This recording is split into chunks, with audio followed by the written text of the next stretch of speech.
पत्नी पर हाथ उठाने से पति के 3 चीज नष्ट हो जाते हैं। पहला, धन।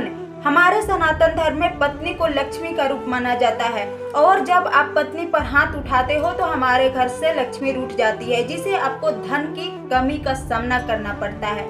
दूसरा, धर्म। हमारे सनातन धर्म में पत्नी को धर्म पत्नी कहा जाता है और जब आप पत्नी पर हाथ उठाते हो तो आपका धर्म भी नष्ट हो जाता है। तीसरा, पुण्य। अगर आप पत्नी पर हाथ उठाते हो तो आपके सारे पुण्य खत्म हो जाते हैं और आपको नरक में जाना पड़ता है। ऐसा हमारे सनातन धर्म में शास्त्रों में लिखा गया है।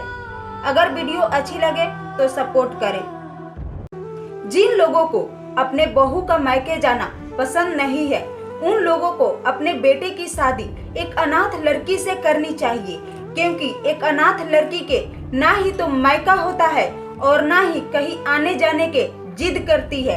बात कड़वी है मगर सच है। एक औरत को चरित्रहीन कहने का हक किसी भी पुरुष को नहीं है, क्योंकि बिना पुरुष के छुए कोई भी औरत चरित्रहीन हो ही नहीं सकती। बात कड़वी है मगर सच है। अगर मेरी बातें सही लगे तो कमेंट में जरूर बताएं। लोग कहते हैं पत्नियां दिनों रात शिकायतें करते रहती है अपने पतियों से। कभी सोचा है कि वो सारे शिकायतें सारे बातें अपने पति से ही क्यों करती है?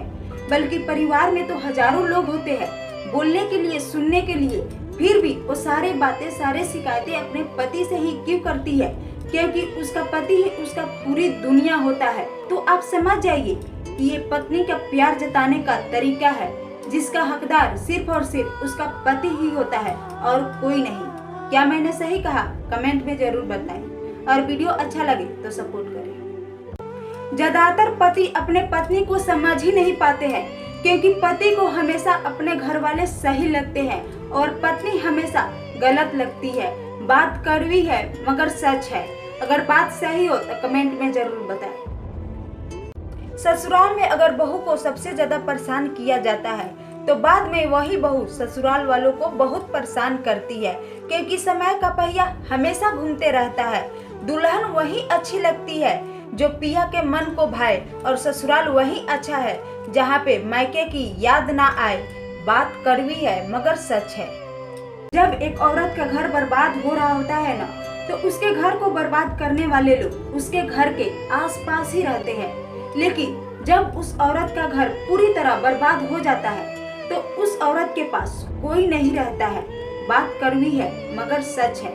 क्या मैंने सही कहा? कमेंट में जरूर बताएं।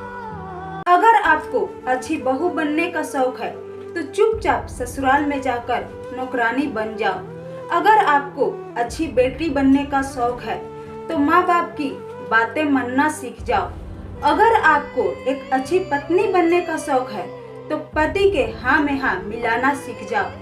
और अगर आपको एक अच्छी माँ बनने का शौक है तो बच्चे की गलतियाँ नजरअंदाज करना सीख जाओ।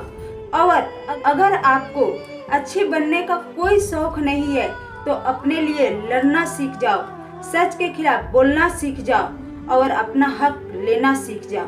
तो बात है समझने की। अगर बात समझ में आ गई हो तो कमेंट में जरूर बताएं।